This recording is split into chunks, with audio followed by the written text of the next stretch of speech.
છઠ્ઠો સ્કંદ, 5મો અધ્યાય। શ્રી નારદજીના ઉપદેશથી દક્ષના પુત્રોનો વૈરાગ્ય તથા દક્ષનો નારદજીને શાપ। શ્રી સુખદેવજી કહે છે, હે પરીક્ષિત, ભગવાને શક્તિ સંચાર કર્યો, તેથી દક્ષ પ્રજાપતિ પ્રથમ સમર્થ થઈ ગયા। તેમણે પંચજનની પુત્રી અસકનીથી હર્યશ્વ નામના 10,000 પુત્રો ઉત્પન્ન કર્યા। હે રાજન, દક્ષના બધા જ પુત્રો એક સમાન આચરણ કરનારા અને એક સમાન સ્વભાવવાળા હતા।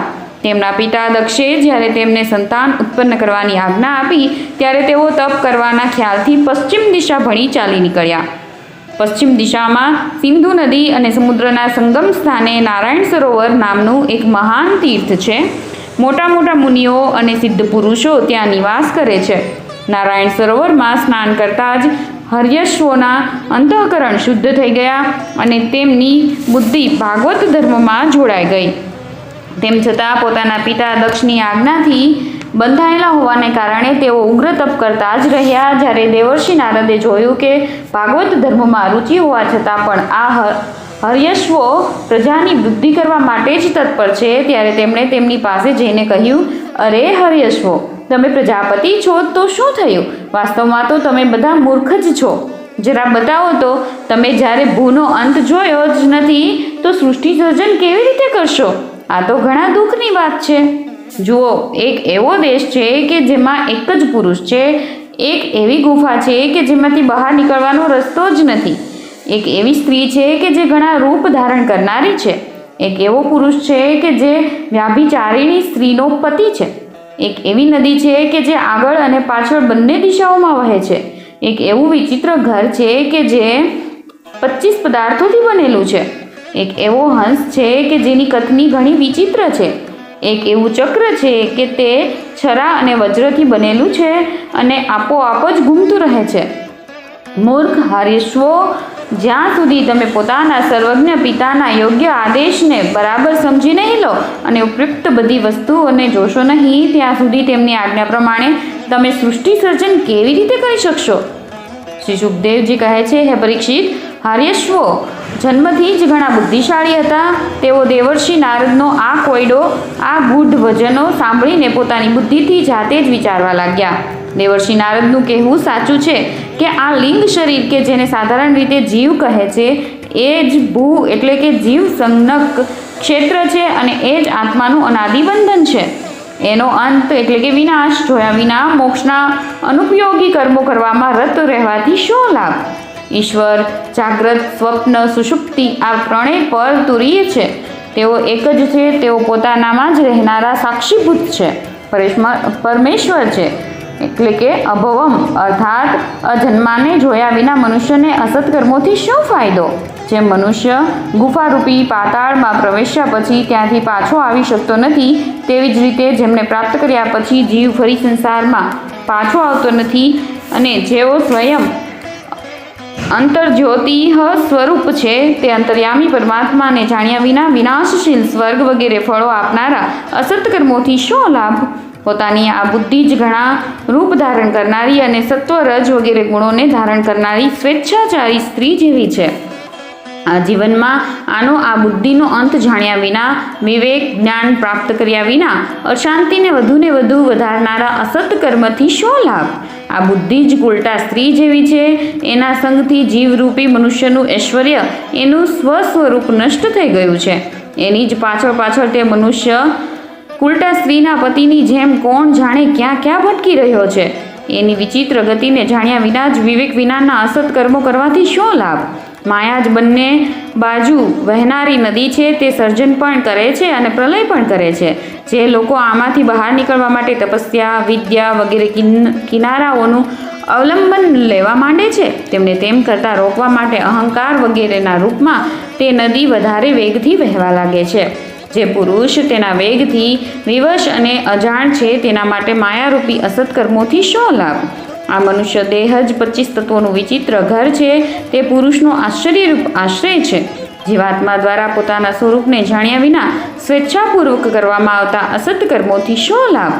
બંધન અને મોક્ષનું જ્ઞાન કરાવનારા ઈશ્વરીય શાસ્ત્રોનો આશ્રય છોડીને વિવેક દ્વારા ચિત્ત જડ વસ્તુને જાણ્યા વિના બહિર્મુખી બનાવનારા અસત્કર્મો કરવાથી શો લાભ? આ કાળ જ એક ચક્ર છે. એ કાળચક્ર નિરંતર ઘૂમતું રહે છે. એની ધાર છરા અને વજ્ર જેવી તીક્ષ્ણ છે અને એ આખા જગતને પોતાની તરફ ખેંચી રહ્યું છે. એને રોકનારું કોઈ નથી. એ પરમ સ્વતંત્ર છે. આ વાત જાણ્યા વિના કર્મોના ફળને નિત્ય સમજીને જે લોકો સકામ ભાવે તેમનું અનુષ્ઠાન કરે છે તેમને તેવા અનિત્ય કર્મો કરવાથી શો લાભ? શાસ્ત્ર જ પિતા છે, કારણ કે બીજો જન્મ શાસ્ત્ર જ્ઞાન થકી જ થાય છે અને તેની આજ્ઞા કર્મોમાં પ્રવૃત્ત થવા માટેની નહીં, પરંતુ કર્મોમાંથી નિવૃત્ત થવા માટે હોય છે. પરંતુ જેમનો સકામ કર્મોમાં વિશ્વાસ છે તેઓ તે કર્મોમાંથી નિવૃત્ત થવાની આજ્ઞાનું પાલન કેવી રીતે કરી શકે? હે પરીક્ષિત, હાર્યશ્વએ એક મતે આ જ નિશ્ચય કર્યો અને નારદજીની પરિક્રમા કરીને તેઓ તે મોક્ષ પથના પથિક બની ગયા કે જે પથ પર ચાલ્યા પછી પાછા આવવું પડતું નથી. ત્યારબાદ દેવર્ષિ નારદ સ્વર બ્રહ્મમાં સંગીત લહરીમાં અભિવ્યક્ત થયેલા ભગવાન શ્રી કૃષ્ણચંદ્રના ચરણ કમળોમાં પોતાના ચિત્તને અખંડ રૂપે સ્થિર કરીને લોકાંતરોમાં વિચરવા લાગ્યા. હે પરીક્ષિત, પછી જ્યારે દક્ષ પ્રજાપતિને ખબર પડી કે મારા શીલવાન પુત્રો નારદના ઉપદેશને લીધે કર્તવ્યચ્યુત થઈ ગયા છે, ત્યારે તે શોકથી વ્યાકુળ થઈ ગયા. તેમને ઘણો પશ્ચાતાપ થયો. આ ઉક્તિ બરાબર જ છે કે સારા સંતાન હોવા એ પણ શોકનું જ કારણ છે.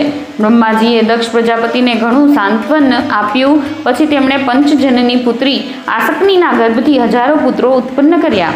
તેમના નામ હતા શબલાશ્વ.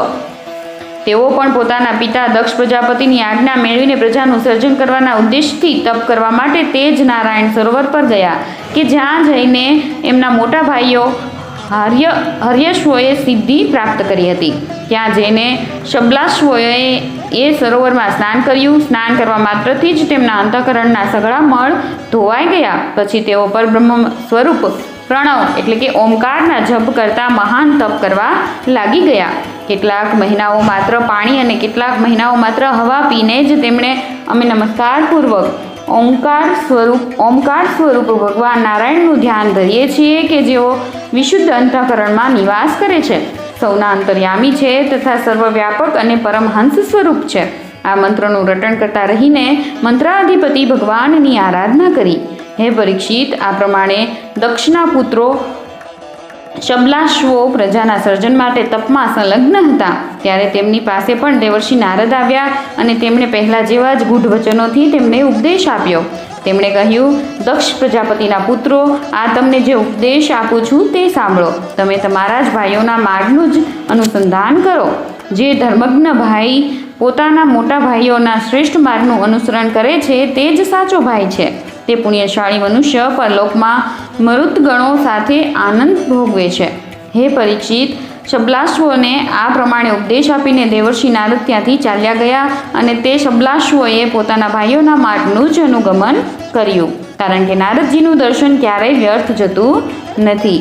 તેઓ તે પથના પથિક બન્યા કે જે અંતર્મુખી વૃત્તિથી પ્રાપ્ય અત્યંત સુંદર અને ભગવત પ્રાપ્તિ માટે અનુકૂળ છે. આવા અંતર્મુખી તપસ્વીઓ વીતી ગયેલી રાત્રિઓની જેમ નથી તો હજી સુધી પાછા ફર્યા કે ન ભવિષ્યમાં પાછા ફરશે. દક્ષ પ્રજાપતિએ જોયું કે આજ સુધી ઘણા બધા અપશુકન થતા રહ્યા છે, તેથી તેમના ચિત્તમાં પુત્રોના અનિષ્ટની આશંકા થઈ આવી. દરમિયાનમાં તેમને ખબર પડી કે પહેલાંની જેમ આ વખતે પણ નારદજીએ મારા પુત્રોને ભટકાવી દીધા છે. પોતાના પુત્રો કર્તવ્યચ્યુત થવાથી તેમને ઘણો શોક થયો અને તેઓ નારદજી પર ઘણા ક્રુદ્ધ થયા. નારદજી મળ્યા ત્યારે ક્રોધવશ દક્ષ પ્રજાપતિના હોઠ ફફડવા લાગ્યા અને આવેશમાં આવીને તેમણે નારદજીને કહ્યું. દક્ષ પ્રજાપતિએ કહ્યું, અરે દુષ્ટ, તે ખોટો સાધુઓનો વેશ ધારણ કરી રાખ્યો છે. અમારા ભલા ભોળા બાળકોને ભિક્ષુકોનો માર્ગ બતાવીને તે અમારો મોટો અપકાર કર્યો છે. હજી તો તેમણે બ્રહ્મચર્યથી ઋષિઓનું ઋણ, યજ્ઞથી દેવોનું ઋણ અને સંતાનોની ઉત્પત્તિથી પિતૃઓનું ઋણ ચૂકવ્યું નથી.